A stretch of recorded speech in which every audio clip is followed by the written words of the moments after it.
Hello, everybody, and welcome to your lecture number 7 in Metamorphic Rocks. We're moving along through all the different kinds of rocks that you have to know for understanding historical geology, and we're going on to the last type, which is metamorphic.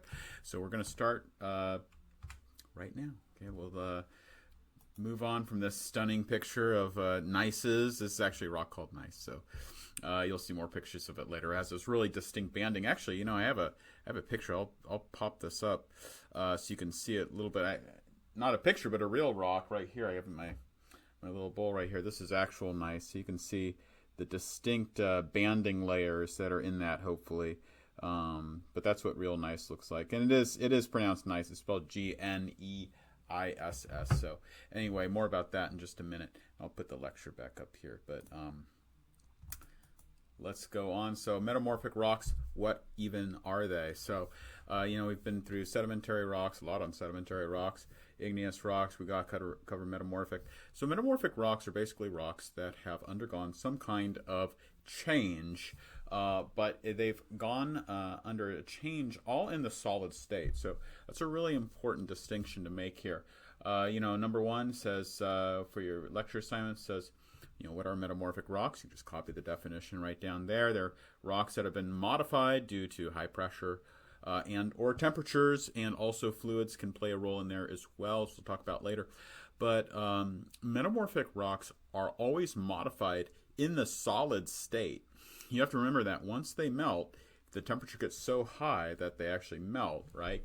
What are you? Well, you're an igneous rock. So if there's any melting, then you go right to the igneous rock category. Okay, so even if you only melt 1%, you're still melted, and then therefore you are igneous. Okay, so this is all changes that are occurring. These are all changes that are occurring in the solid state.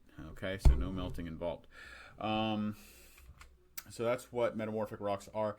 They are the oldest rocks in the world, and that might make sense, right? Because if they're really old, surely they've undergone a lot of torture through their life, right? They've been undergone high pressures and burial and high temperatures and all these things. So obviously, the oldest rocks in the world end up being metamorphic rocks. Just because they're old, they've been through a lot in their lives. So they're going to have been, over the course of their lives, subjected to high temperatures and pressures. You can see pictures here of the oldest rocks in the world. You can actually find the oldest rocks in the world in Canada and Greenland. Those are the oldest rocks.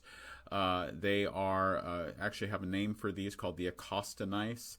They're known to be 4 billion years old, and 4 billion years old is the age of the metamorphism. So we're going to learn about this a little bit later when we talk about absolute dating and radiometric dating. That's when the metamorphism occurred. So the rocks that were, I can say we actually have a specific word for this, the protolith, the kind of parent rock or beginning rock, that actually is even older than 4 billion years old. By the way, you should really know that word. It's going to come up. I don't think I actually have a specific question about this word, but it's an important word to know. So it's I'm going to spell it up here, protolith, and it means basically proto is beginning, lith means stone. It's the beginning stone. So that stone that you start off with is called the protolith. Then that protolith gets metamorphosed and it turns into something else, whatever that might be. And we'll talk about different protoliths, and then when they get metamorphosed, what kind of metamorphic rock do they become after that? So metamorphism is just a collection of solid state processes that modify a rock without melting it. The rock that you start off with there, the beginning rock, the parent rock, is called the protolith. Okay. How does it happen? It happens through temperature, high temperatures, high pressures, and or also fluids can get involved as well.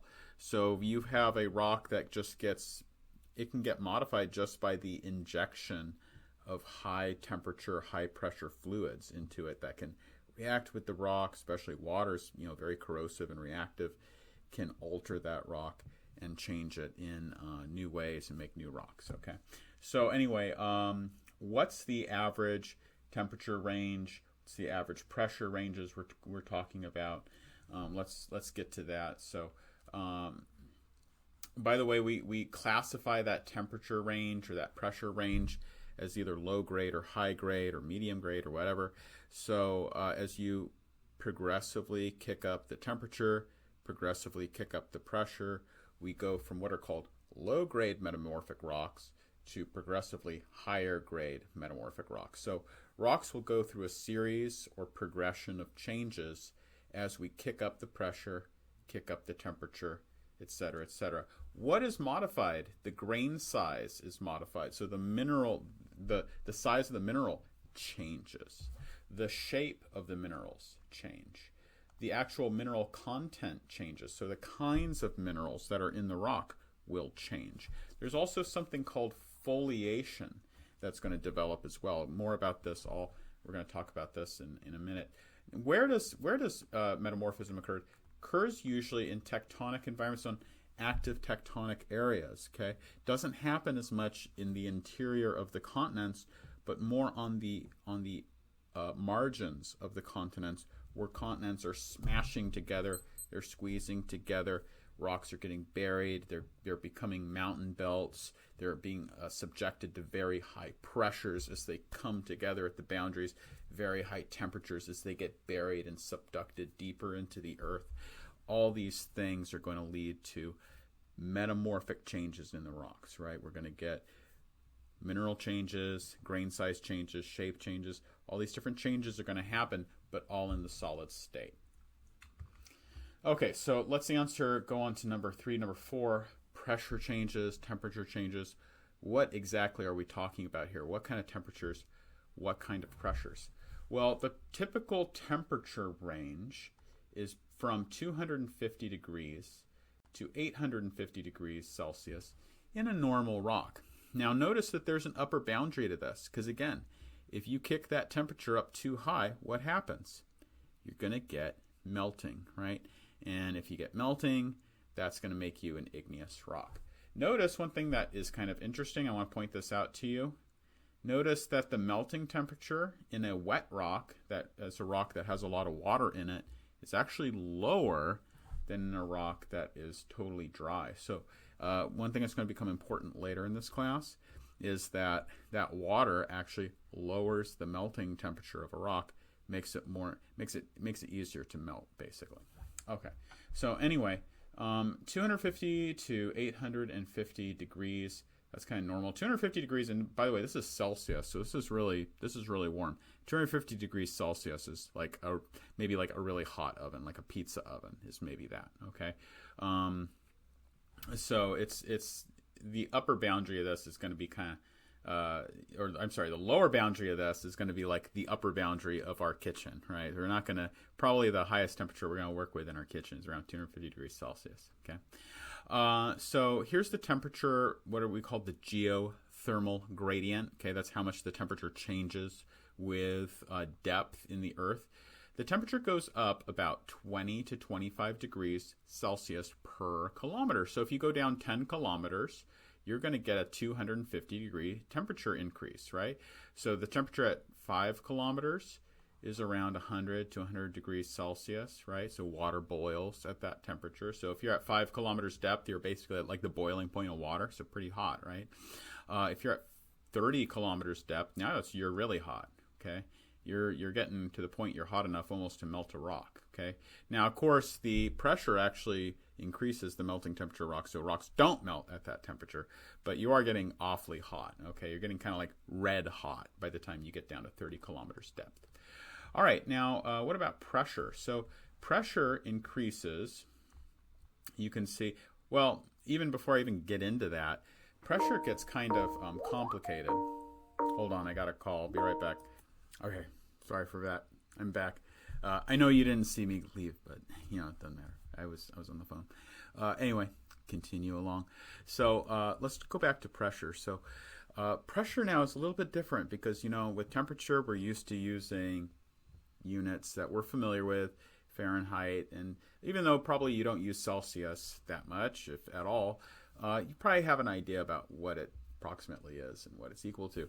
But anyway, but pressure is a little bit weird. We don't use pressure or measure pressure that often in our day-to-day lives, but it's a big deal in geology. It's obviously a huge deal in geology because, at depth, you go down into the earth, the pressure is going to be going up. So now, maybe the only thing that you've used to measure pressure, I think sometimes, is we measure like the pressure in our car tires or something like that. And you might know that we use something called, whoops, let's see, this thing not working here. We use something called PSI. Let's see if this, no, that's not. Let's try that. Let's see if that works now. PSI. That's pounds per square inch, right? Pounds per square inch. Now, PSI is approximately equal to so the atmospheric pressure here. You have the whole weight of the atmosphere sitting on top of you. That's exerting a certain pressure. There's 15 pounds, 15 psi.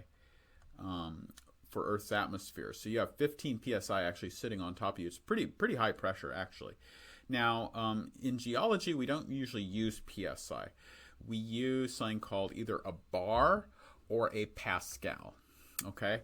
A bar is a nice unit. I like bars because it's basically the weight of one atmosphere of pressure on top of you. So the atmospheric pressure that you're feeling right now is 1 bar. Okay?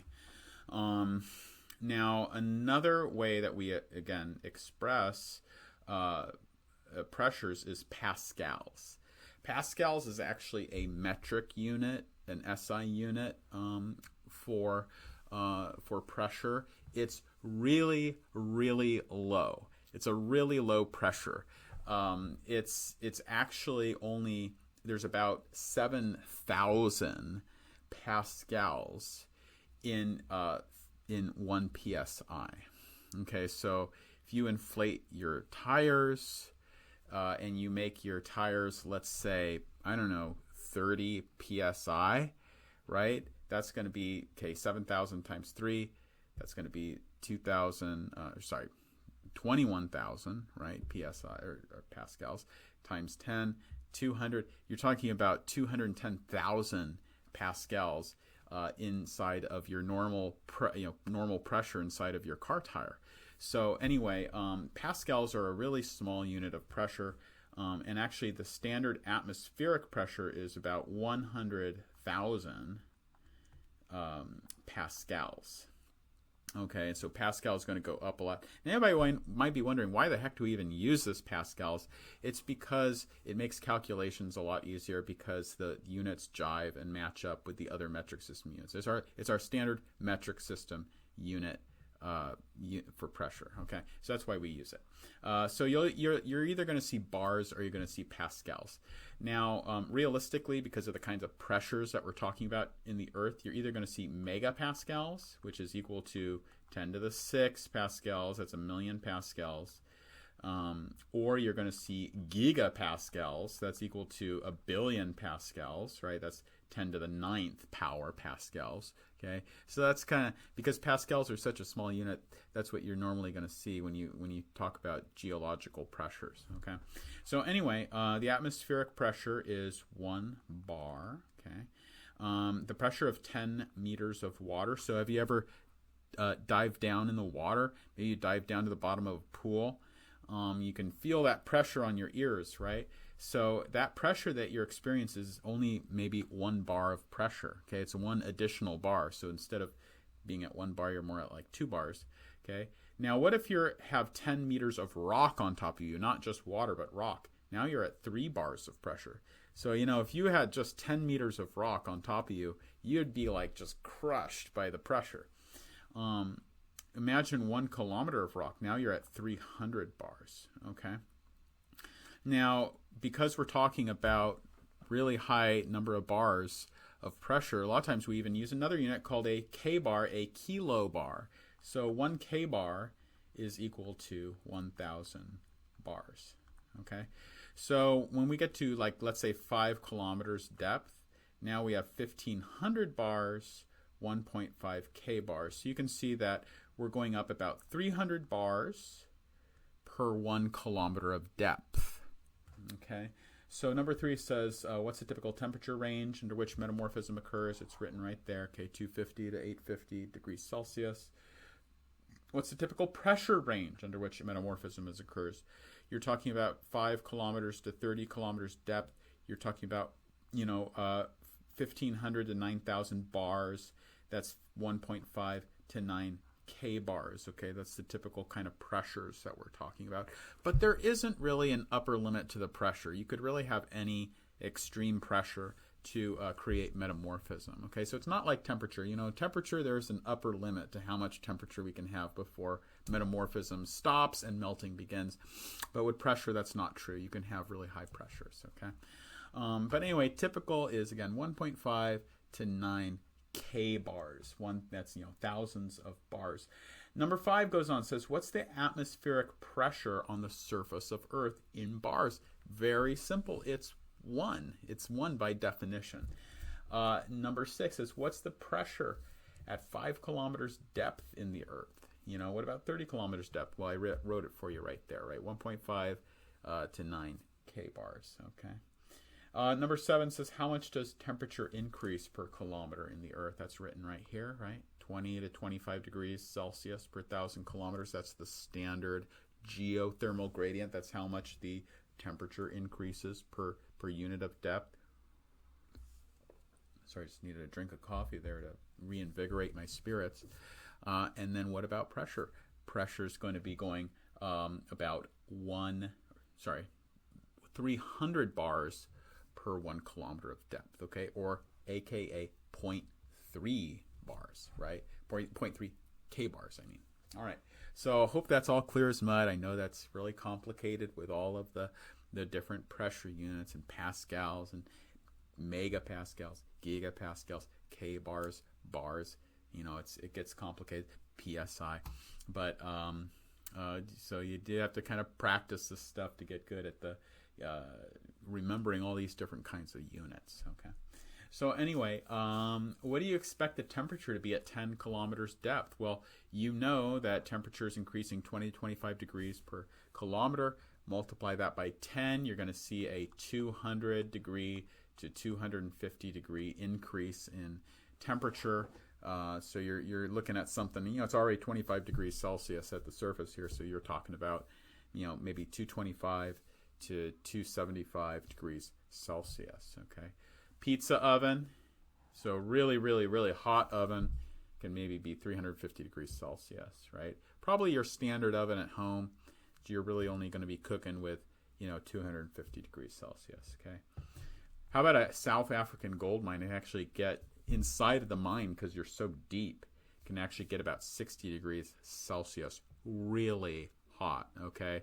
A really, really hot, like Death Valley kind of temperature, really hot would be like 40 degrees Celsius. So to be 60 degrees Celsius, you need some kind of thermal protection in order to operate and, prevent heat stroke at that kind of depth, okay? So it's very hard working conditions, those kind of mining conditions that are very deep. It's very hot inside the earth, okay? So by the way, standard temperature at sea level, 25 degrees Celsius, okay? Pressure, there you go. 1 bar is the standard atmospheric pressure. This is just kind of funny, but 50 African elephants in a chair, 2,000 bars. Okay, so pretty high pressure. It's like the pressure at a few kilometers depth. Okay, about 7 kilometers depth. Okay. So anyway, now let's start talking about the actual rocks, metamorphic rocks. So let's say we start off with a protolith of shale, right? It's that mudstone. Okay, if you start off with shale, you're going to end up at what we call low-grade metamorphism. So when we start off with low-grade metamorphism, I'm going to zip off the PowerPoint and just blow myself up here on the screen now. You're going to end up with a rock called, not shale, but slate. And slate is really thin. Look how thin that is. Okay, it splits into these sheets. You can see that. And people actually use this for roofing and all sorts of different. You can imagine this is really useful for a lot of different purposes because it splits into these really fissile sheets. These are what blackboards used to be made of in the old days. They used to be made out of pieces of slate. Okay, so there you go. You start off with slate. So you take a shale, you subject it to high pressures, high temperatures. You get slate. Okay, now the next one after that, you're going to go a little bit higher grade metamorphism. Okay, so take a look at the PowerPoint here. Go to a little bit higher grade metamorphism. Next, you're going to get from a slate, you're going to get a phyllite. So there's your phyllite right there. And I'm going to show you up here on the screen. I want you to see what this looks like. So here's phyllite. Now I want you to notice something about the phyllite. I hope you can see that sheen. Do you see that shiny sheen on the surface? Yeah, you can see that, right? You can see that sheen, that shine. Now the slate didn't really do that, but the phyllite does. What's going on there is something called foliation. Foliation is a really important concept in metamorphic rocks. Sorry, I've dropped my pen. And it's when there's a specific orientation to the minerals in that rock, especially the mica.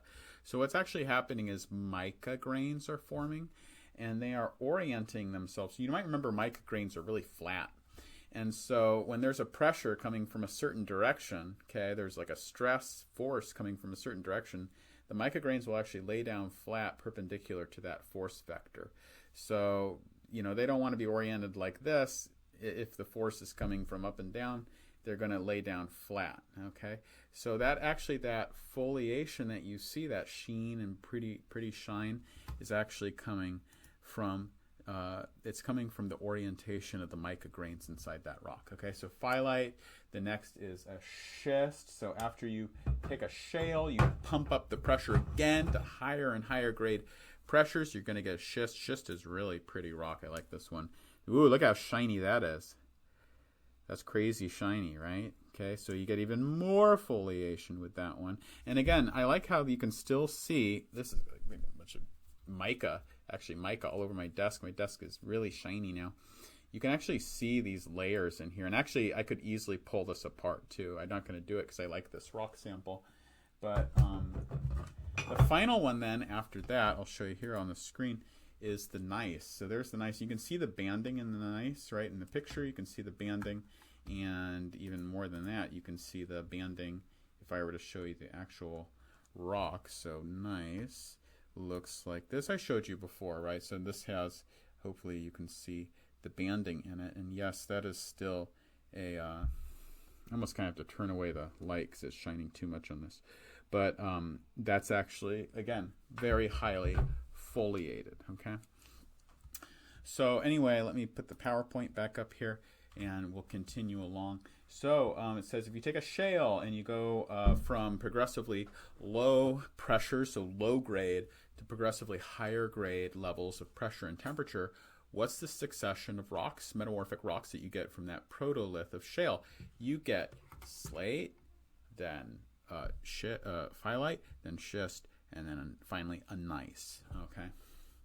And that's how it goes. So let me go to the next slide here.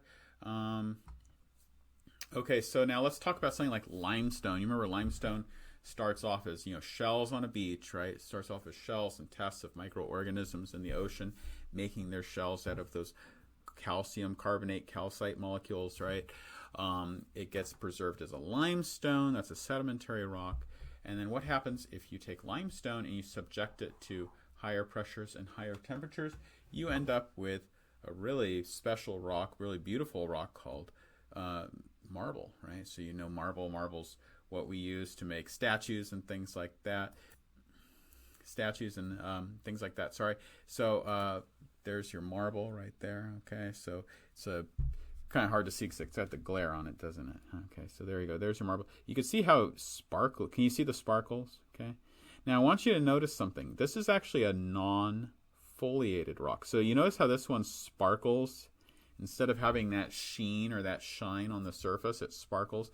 It's because there's a random orientation to the crystal grains in this rock versus the other ones that had a very specific orientation to the grains. Okay, so this one is not foliated, but the other ones like the gneiss, phyllite, schist, slate, those are highly foliated.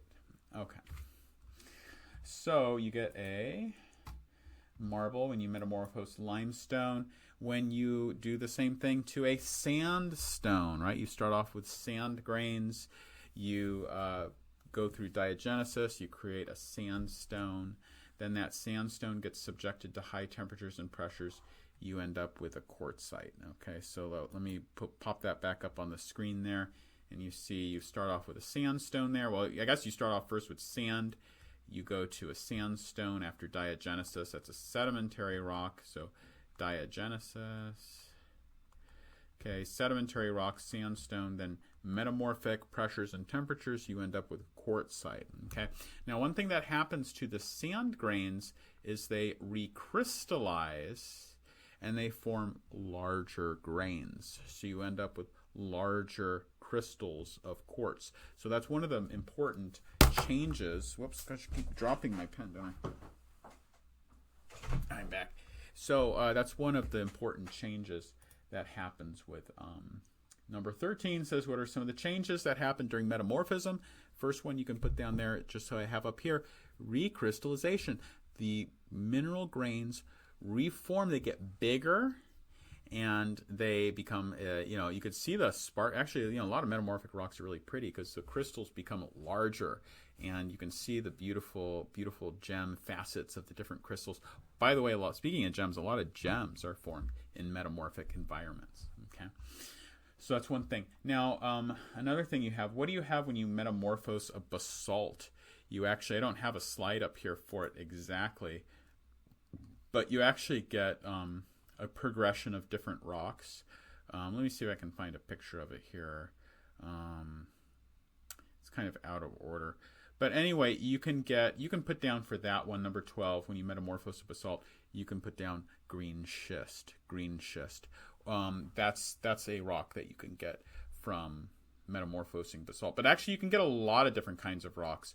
Amphibolite, green schist, amphibolite, granulite. Those are all blue schist, actually. That's another one. So you can get a lot of different kinds of rocks that start off as basalt, as a protolith, but then you subject them to different levels of pressure and temperature. You end up with different metamorphic rocks. Okay. So anyway, let's go on number 13. What specific changes happen during metamorphism? We talked about recrystallization and the formation of quartzite. What else happens? Well, we also get what are called phase changes. Phase changes mean that you start to reorganize the atomic structure of the different minerals that are in there. You don't really change the chemistry of it. You're not changing the amount of carbon or the amount of calcium or the amount of silica or aluminum, but you're changing how those atoms are arranged and ordered and organized within the crystal structure. So just a really good example of this is diamond and graphite. We've talked about that before with polymorphs in the mineral lecture. But with diamond and graphite, you can see that the chemistry doesn't change, but the organization of the atoms within the atomic structure does change, right? And you end up with completely new crystals, completely new minerals that are more suited to higher pressures, right? A diamond is more stable, more suited to a higher pressure. Why? Because it has a tighter, denser structure. When you go to high pressures, volume becomes kind of a difficult thing, right? You want to go to smaller volume. Tighter, denser structure is going to be highly favored compared to like something really fluffy and voluminous like that. Okay, so you can see, I hope you can see in these pictures up here how diamond is more compact compared to graphite. Okay, so phase changes happen. We can have neocrystallization, means new crystallization. It means new minerals are forming. You can have, for example, by the way, you can put down this for number 14. It says, give an example of a chemical reaction that can occur during metamorphism. So here's an example of neocrystallization. You can have quartz plus dolomite, which is like a calcium and magnesium carbonate, so similar to calcite. So quartz reacts with dolomite, and it forms a pyroxene, and it releases CO2 as a gas. Okay, so there's an example of a new mineral that forms from two other minerals. Okay, so neocrystallization is something else you can put down for number 13. What else happens? Pressure solution. What is pressure solution? Pressure solution is when you have a certain amount of dissolution, dissolving, that happens on grain boundaries of a mineral. So when you are pushing together these different mineral grains within a rock, and they're being subjected to very high pressures on the grain boundaries where the actual grains are coming together, you're going to get some limited degree of dissolution of the minerals actually dissolving, if there's any fluids present, dissolving into the water, and then recrystallizing in other places. You can see. So, and they do that in order to kind of relieve some of the high pressure that they're experiencing. So you could imagine if you take a crystal formation like this, where all the crystal grains are butting up against each other, you can dissolve along some of the grain boundaries and reprecipitate it in the pore spaces there, and that will kind of make the packing of the crystal grains more efficient and will relieve some of the high pressure stress that it's feeling. Okay, so pressure solution is one way or one change that can occur. Plastic deformation also occurs. Plastic deformation, remember, is when rocks start to behave in a plastic manner instead of an elastic manner. That means that they are deformable. Plastic, think of plastic as being it literally means moldable. I know that we're used to thinking of plastic like, the stuff that everything is made out of nowadays, but it literally means moldable. So rocks under sufficiently high pressure and temperatures will start to act more moldable. Remember when we talked about asthenosphere versus lithosphere, okay, and some of the first introductory lectures? So same thing is happening here. The high temperatures and pressures are making the rocks more moldable. They could be molded, they could be changed, and their shape can change, and they're going to change in order to, again, use the space more efficiently, to kind of pack together more efficiently. One analogy I think I propose to a lot of my students is, imagine if you are packing for a trip on the airplane. You can only take one suitcase, one check-on, let's say, and you want to take a lot of stuff. Now, you know that probably you're going to be highly organized in the way that you pack your suitcase so that you can fit as much into that suitcase as possible, so you don't have to pay to check a bag or something like that. So rocks do the same thing. When they are under a lot of pressure, a lot of stress, they're going to start to pack their atoms and pack their crystal structures more efficiently so that they can fit more mass into a tighter, smaller space. Okay, so that's the natural progression of things in metamorphic rocks. Okay, so we've talked about everything up to number 15 now. So talking about what are those main agents of metamorphism, you've already learned this, right? Temperature, pressure, and fluids. You know that fluids can also influence things quite a bit. So when you have high temperatures that are getting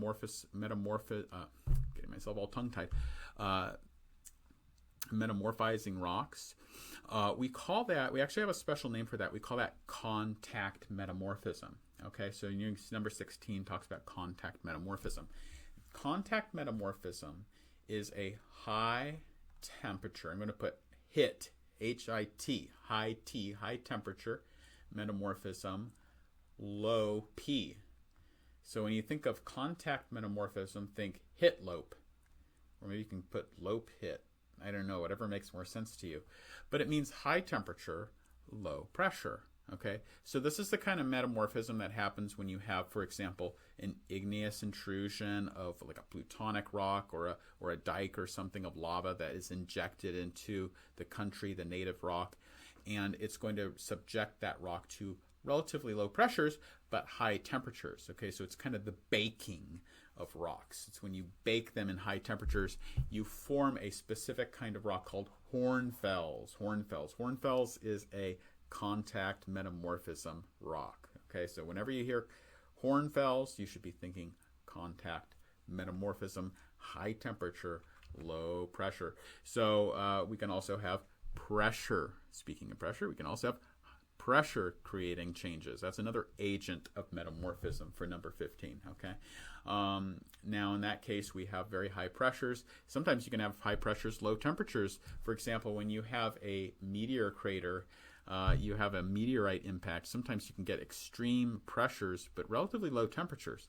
So it actually creates a polymorph of silica called coesite, which is very indicative of meteorite impact. So when geologists go to look at a certain area and they think maybe this has been subjected to a meteorite impact in the past, they look for this mineral coesite. It's a polymorph of quartz, silica. And it's created under very high pressures. Okay, so what is a polymorph? I have another question there. What is a polymorph? You could give an example of coesite and quartz. They're polymorphs. It's same mineral formula, same chemical formula, different organization, different atomic structure. You have a different organization of the atoms in that structure. Okay, so same mineral formula, different structure. Okay. Pressure, squeezing of the rocks. I think we already talked about most of this stuff. You could have temperature and pressure. I wanted to show you this picture of kyanite and also show you, I like this one. This is a special metamorphic mineral. I'm going to blow my screen up here and blow my image up here so you can see this. But this is beautiful. I'm going to have to turn the light away again so that it doesn't glare.